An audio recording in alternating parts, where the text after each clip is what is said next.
伫咧嘉义中正大学有24位无共学院学生囡仔做伙合作，因设计出一种抗菌剂，通好防止有抗药性的超级细菌出现。今年，佫去参加美国国际基因工程生物机械比赛，摕到金牌。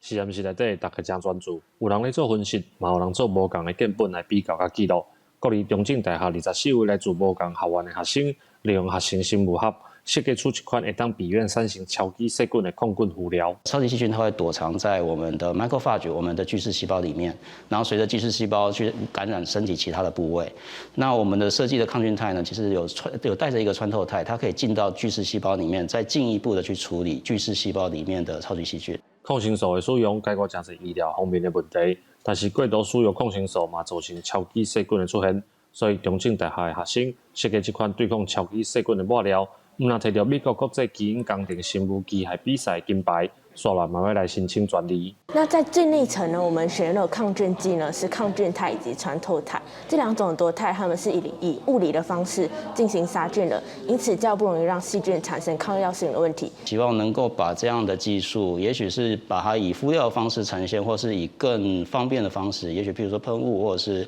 粉状的东西去呈现。目前，这个抹料已经开发出产品的原型，经过实验，已经有效对抗空水90%的细菌。而且学生佫利用民雄信用中心的大树叶来做绘本，希望除了科学的研究，嘛，让民众来了解正确的用药观念。